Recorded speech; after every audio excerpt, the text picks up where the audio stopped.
Hello to everyone watching this Leafy Concern video. The reason for the Leafy Concern name is I wanted to do a name like Paper Bird, like a book-related word and then another noun, and I chose Leafy Concern. Kind of sounds like a newspaper. So it's Tuesday now, which means that I finished the book Cleanness on Sunday around noon 2 days ago. I went to college between 2013 and 2017, and Garth Greenwell is just absolutely great, but I also wonder if many other people who kind of were in college and starting to write more seriously also count Garth Greenwell as among their modern greats, their contemporary classics. First, I read What Belongs to You, and I loved it. It has this picture of Garth Greenwell in the front. There is no picture of Garth anywhere in this book. I mean, aside from in the text, to the extent that these stories overlap with autobiographical feelings of Garth's. You can see that I dated my copy of What Belongs to You. I got it in 2017. The Picador paperbacks, they're very good, first of all, I want to say. Good job, Picador. And then the second of all, they have this thing where like there's a main cover that's short, and then there's this kind of colored sheet. Here, we still have the blue one, but there was a pink one here in the What Belongs to You book, and it fell out. So it was starting to fall out, so I just tore it out. And I like the way it looks now. I like the way it looks like kind of a partially clothed book. I will say that the relative age of my copy of What Belongs to You makes its paper have, I think, a little bit softer, a little bit more of a kind of pulverized, texturized quality. Actually, that's false. Both books have very nicely textured paper, a good stock of paper. I wish I knew how to contact printers who do books like these, because I would love to like come up with a book with my friends that publishes all our crap in such a nice way. Anyway, so first I read What Belongs to You, and I loved it, as I said. I put a table of contents in the front.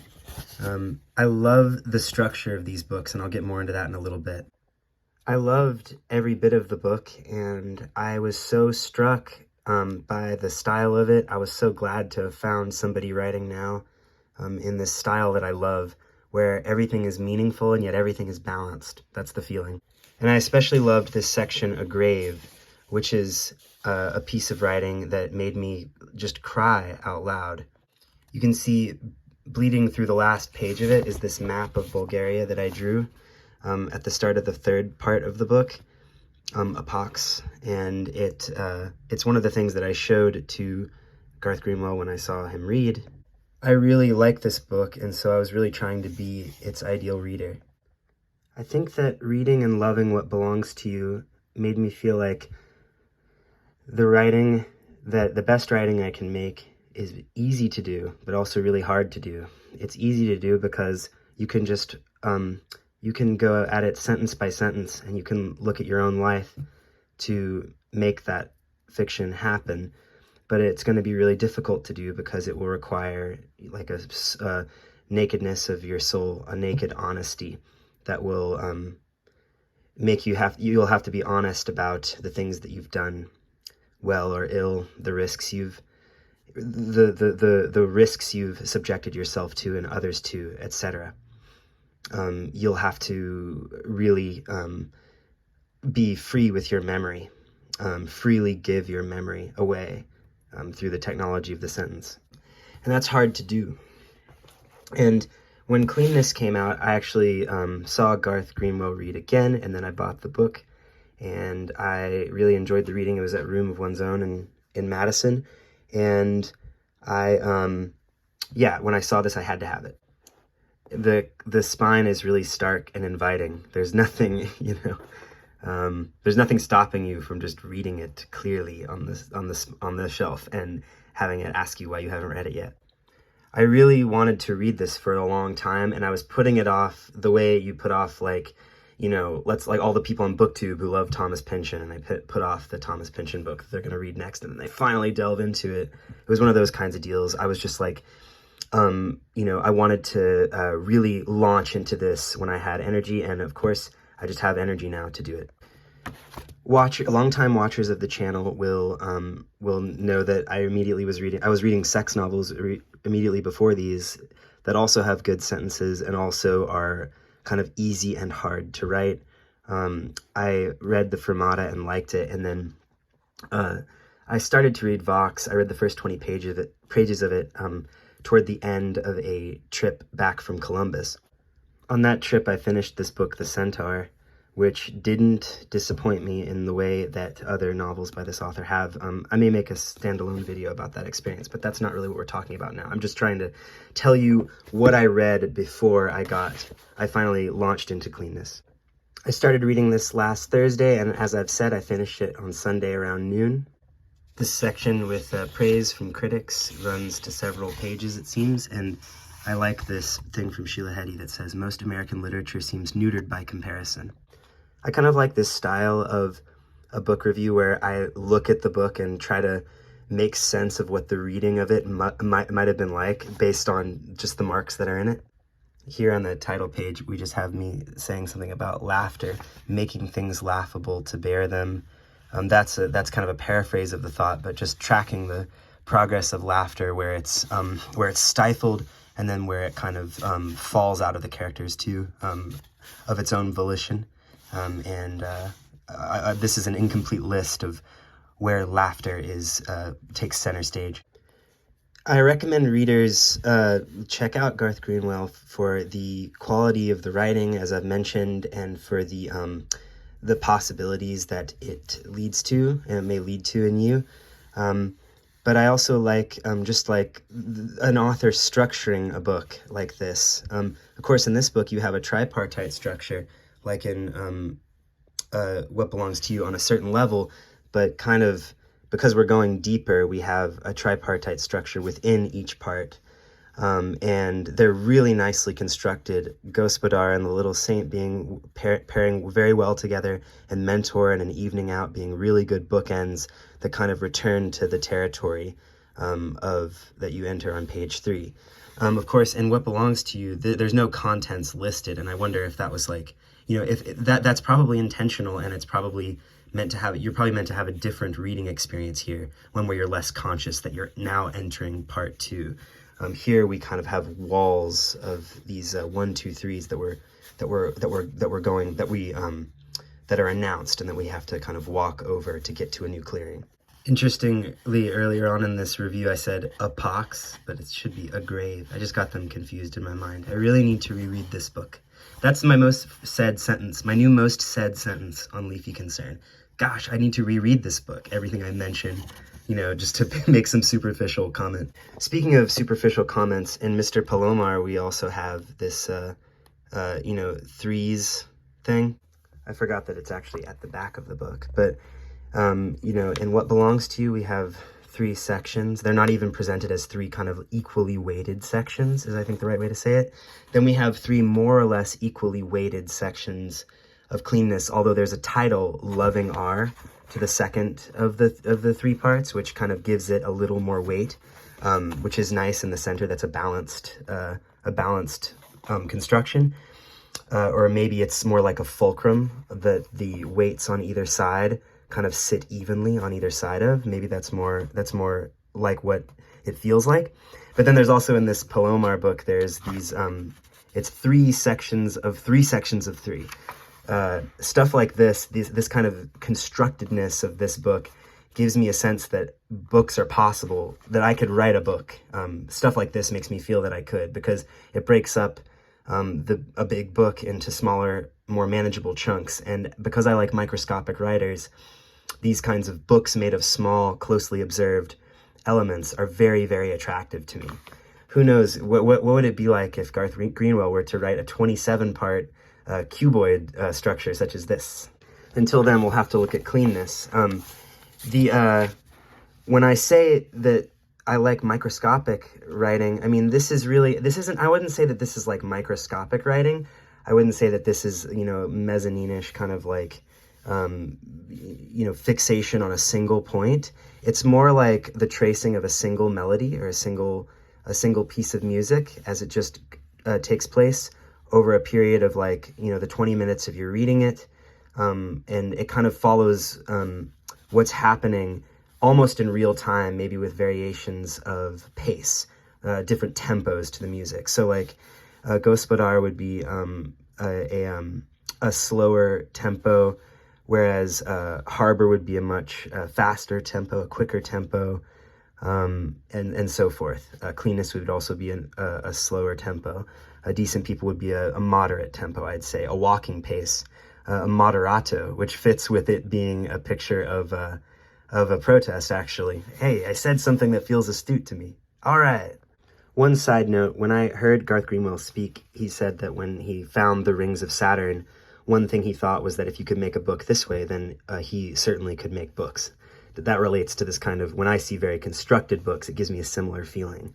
That feeling of possibility, like I could make of my own history, the history of those I love, my friends and family, my relationships to them, dreams that we've all had, stuff like that. I can make that into fiction when I see books that make a structure out of smaller parts that have kind of a consistency to them.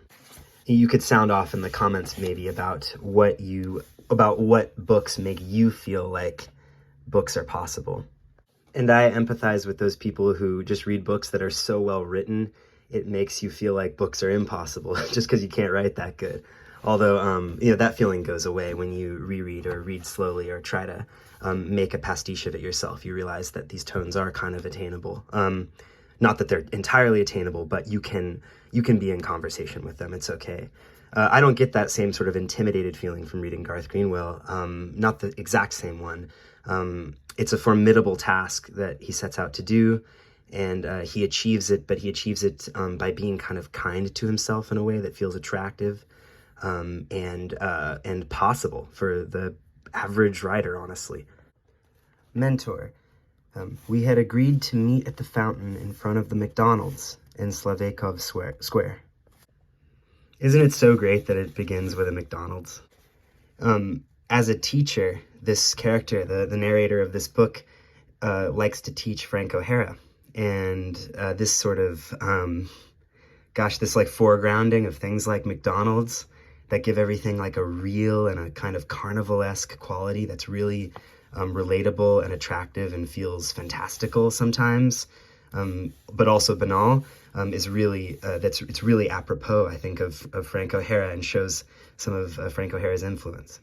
I was going to say that Mentor is one of the best stories in here, but they're all different. Every one of them has a different color, a different mood, a different dominating mood.